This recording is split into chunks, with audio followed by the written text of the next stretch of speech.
আমি ইঞ্জিনিয়ার রহমতুল্লাহ বলছি। এখন আমাদের আলোচনায় থাকছে অ্যাকমি ল্যাব, যার সর্বশেষ ক্লোজিং প্রাইস হচ্ছে 85 টাকা 30 পয়সা। আমরা উইকলি টাইম ফ্রেমে আছি। তো আমরা দেখতে পাচ্ছি যে এখানে 2024 সালের জুনে একটা সিগনিফিক্যান্ট লো ছিল। এই সিগনিফিক্যান্ট লো থেকে আমরা দেখতে পাচ্ছি যে আমাদের একটা র্যালি হয়েছে।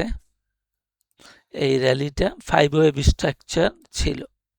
তো গোড়াতেই 5 ওয়েভ স্ট্রাকচার মানে হইল ভবিষ্যৎ ভালো, তাহলে এটা ভবিষ্যৎ ভালো হইতে পারে। তো আমরা দেখলাম যে এখানে কারেকশন হইল, এরপরে ব্যাপকভাবে দীর্ঘমেয়াদী একটা কারেকশন ছিল। কারেকশনের পরে মার্কেট প্রাইস অ্যাকশন আপ ট্রেন্ডে আছে। এখন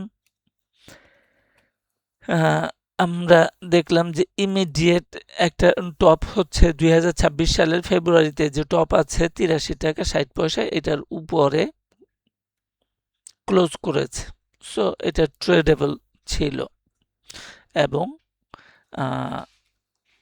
পার্টিকুলারলি এইটা 2025 সালের অগাস্টে যে 85 টাকা 50 পয়সার উপরে ক্লোজ করতে পারলে দেন আগে আরেকটা বাই হইতে পারে।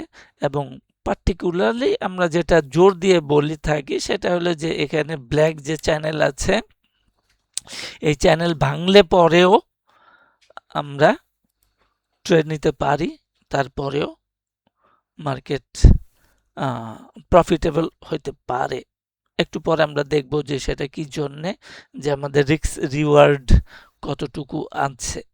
তো আমরা প্রথমে দেখি যে আমাদের টার্গেটটা কত হইতে পারে। তাহলে এটা ধরলাম এ, ট্রায়াঙ্গেল বি, সেই ক্ষেত্রে আমাদের 100% ফিবোনাসি লেভেলে টার্গেট হচ্ছে 160 টাকা। এখন আমরা একটু আওয়ারলি টাইম ফ্রেমে দেখব। ইন্টারডে ডেটাতে আমরা দেখতে পাচ্ছি যে আমাদের প্রফিট টেকিং এর যে জায়গাগুলো ছিল, এখানে 200% একটা,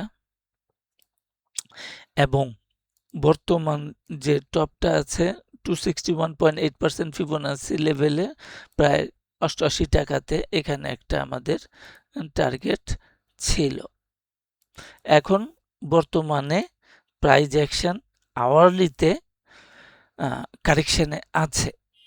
তাহলে আমরা এই অবস্থায় যে আওয়ারলি কারেকশনটা আমরা এই সমস্ত জায়গায়, যে আমরা একটু আগে দেখলাম যে 200% ফিবোনাসি লেভেল,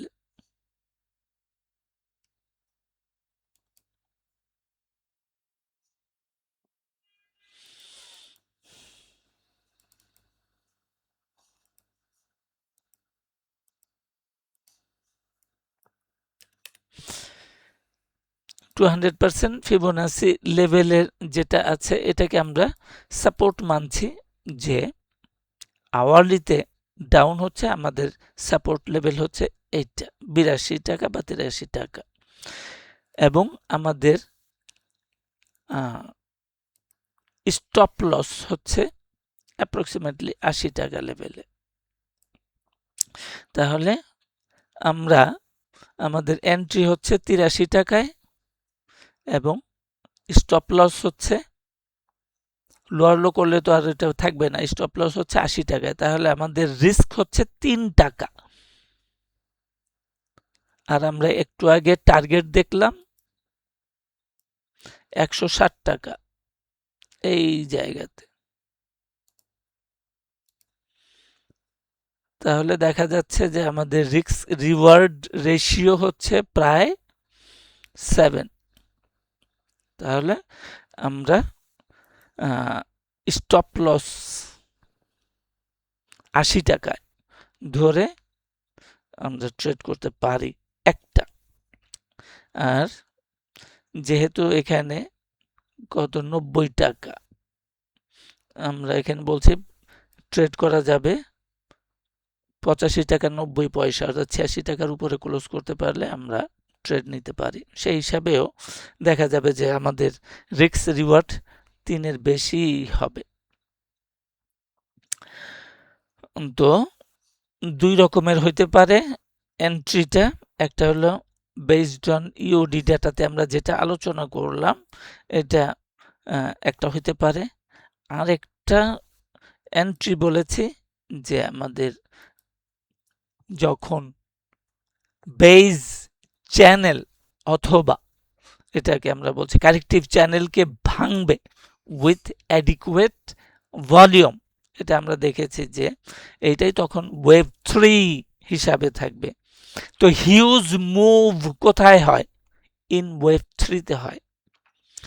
তাহলে ওয়েভ 3-তে এটা যখন ভাঙবে তখন এটা বোঝা যাবে যে এটা মোটিভ মেইন ট্রেন্ডে বড় প্রাইস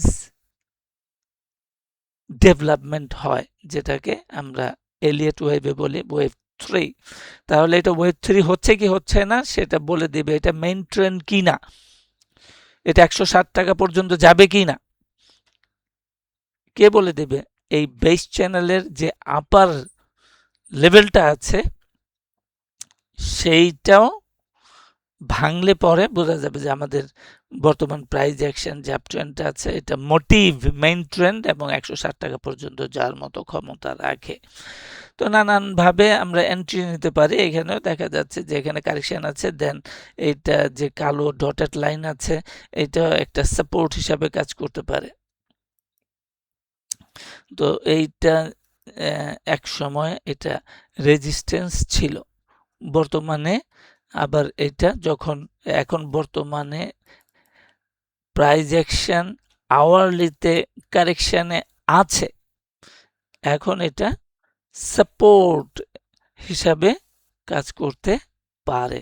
সুতরাং দেখে শুনে বুঝে তারপরে যাচাই বাছাই করে তারপরে কনফার্মেশন হয়ে আমরা ট্রেড নিতে পারি এবং আমাদের যে রিস্ক ম্যানেজমেন্ট আছে, মানি ম্যানেজমেন্ট আছে, ট্রেড ম্যানেজমেন্ট আছে সেইগুলো যথাযথভাবে পালন করতে হবে। কারণ আমরা যেভাবে ট্রেড করি যে 2 দিন ট্রেড 2 দিনের কোনো ব্যবসা না, এটা লং টার্ম জার্নি, দীর্ঘ একটা সফর। এই দীর্ঘ সফরে টিকে থাকতে হলে আমাদেরকে ট্রেড ম্যানেজমেন্ট, মানি ম্যানেজমেন্ট এবং রিস্ক ম্যানেজমেন্ট অবশ্যই পরিপালন করে চলতে হবে যদি দীর্ঘমেয়াদীতে আমরা টিকে থাকতে চাই এই মার্কেটে। তো আজকে এই পর্যন্তই, ধন্যবাদ সবাইকে সাথে থাকার জন্য।